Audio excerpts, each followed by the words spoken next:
Hey everybody. You ever notice how hard we try to stay quote unquote positive in this walk? Like if I just think enough happy thoughts, repeat the right affirmations, sit in a meditative pose for hours going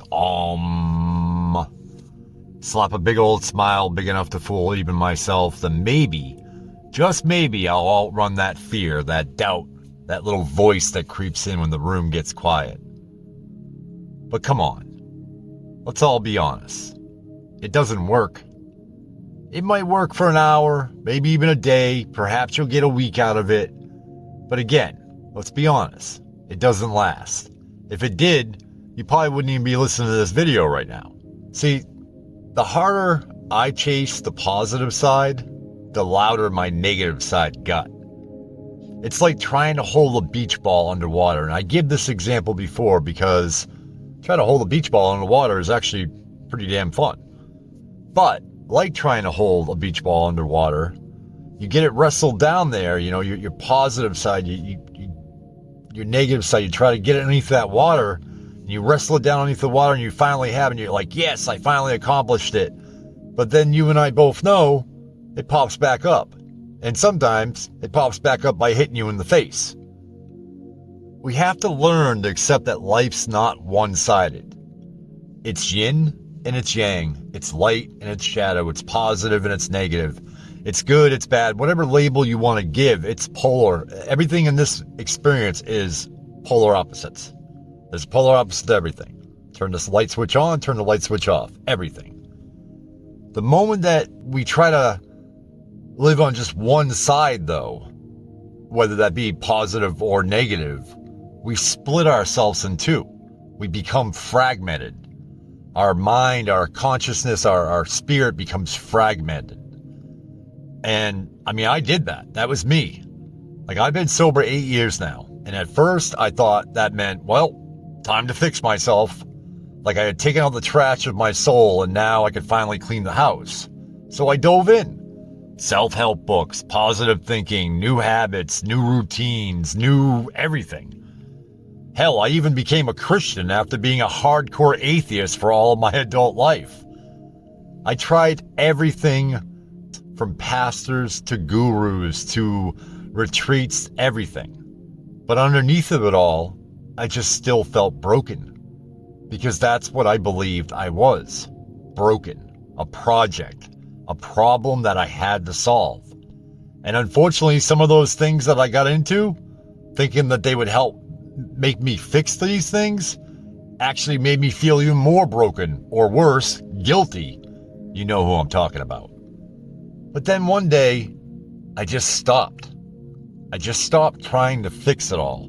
I stopped the effort, the pressure, the mental tug of war, and I just looked inside, and I just felt, and I just breathed. And what I found was, I'm not broken. I was just being. I was just being in existence. I was experiencing an experience. I realized that thoughts came and went.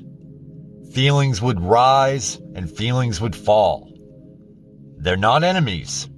They're not signs that you're failing. They're just energy passing through.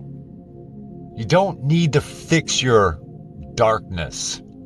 And you don't need to cling to your light. You just need to stop fighting both of them and learn to walk the line in between. Because the miracle, it's not in choosing sides like so many are pushing out there.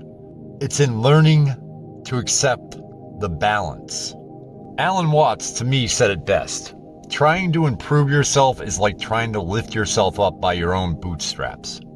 You'll strain, you'll sweat, and you'll end up exactly where you started, just more tired and a little more frustrated. He used to laugh at the idea of becoming enlightened. He said, "You're already it. Just stop pretending you're not." Let that sink in for a moment. Think about that for a second. You're already it. That's truth right there. And stop pretending you're not? That's your ego. That's your ego in those moments when you're saying, I'm not there yet. I have to keep working on it. That is your ego giving you a reason for it to continue working, to continue feeling like it has the power. But all you have to do is just accept that you're already it. And I learned this. That one really stuck with me, folks. Because that pretending, that effort, that belief that there's something wrong with me, that's what kept me running in circle. That's what kept me running into walls. Eventually, I came across UG Krishnamurti, who I mentioned a few videos back. And I went into him a few years ago, and at first, I played him off thinking, this guy's too pessimistic, too negative, because he wasn't all fluffy as a guru is thought to be. So I started going to other popular gurus. But I went back to him. I realized that he didn't mess around. And in my walk, I started to learn that bluntness is far superior than the same old story that the spiritual crowd has been weaving for so long. UG ruffled many feathers along his way. And I know some people that will argue this point with me, but I started thinking more about what he said, along with Alan and along with others like Camus and philosophy that I had read and stuff. And as I listened to their words or read their words, I started connecting the dots. And some of you won't like this statement, but one of the statements that Yuji said was, Enlightenment is a hoax. It's us pulling the wool over our own eyes. That all of our efforts to become spiritual or evolved are just the ego's sneaky way of staying in control. And you know what? In my honest opinion, he's right. Because deep down, all of my self-improvement was just really me saying, I'm not okay with the way I am. But I am. You are. We are. We have to learn that we are okay with who we are. My mother used to say, and I didn't understand it at the time. I didn't think about it. I wish I had thought about it sooner in life, but it all comes back to you. But my mother used to say, life is like a snow globe. You don't settle it by shaking it harder. You settle it by letting it be still. Let things land. Let them swirl. Let them be. And when you think about that, that's awareness. Awareness does something deeper than effort ever could.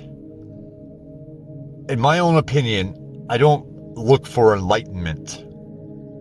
I look for ways to improve my awareness, because to me, awareness is an awakening. It is the enlightenment. Your awareness and your awakening is your enlightenment. Then that's just my own honest opinion. You don't have to listen. But what my mother says, life is like a snow globe. You don't settle it by shaking harder. You settle it by letting it be still. Let things land. Let them swirl. Let them be. The awareness in that. It shows you many things. And the biggest one is there's nothing to fix. Sure, you're going to have some bad habits. You may eat too many Oreos. You may get angry when somebody says something to you. You can work on all that through your awareness, through understanding what it's about, by seeing those things come in and go out like passing clouds. There's nothing to fix. If you're stuck right now, trying to think your way out of it, feel your way out of it, fix your way out of it, or read or watch a million videos your way out of it, I get it. I've been there. But your power isn't in the struggle. It's in the stillness. It's in the noticing. It's in the walk of the middle path, where the light and the shadow dance together, not as enemies, but as one. I mean, sure, you can give life meaning. Even I do after saying all this, but just remember, don't get too attached to it. They're just labels. Even the best meaning is just a frame. It's just a concept. It's just an idea. But like everything else, frames and concepts and ideas change. So if you're tired of trying to fix or fixing, tired of forcing it, tired of trying to become this, become that, maybe instead just stop and be still and let yourself be aware. Because the tide's going to come either way, and you can't stop it. But you can learn to ride the wave. If there's any advice I could give you out there, in this experience, my friends, sometimes you're the bug, and sometimes you're the windshield. Be thankful that you have the opportunity to experience either of those. I love you all. Walk in light. Or wait, I suppose I should say walk in both light and shadow. It's up to you. I love you all.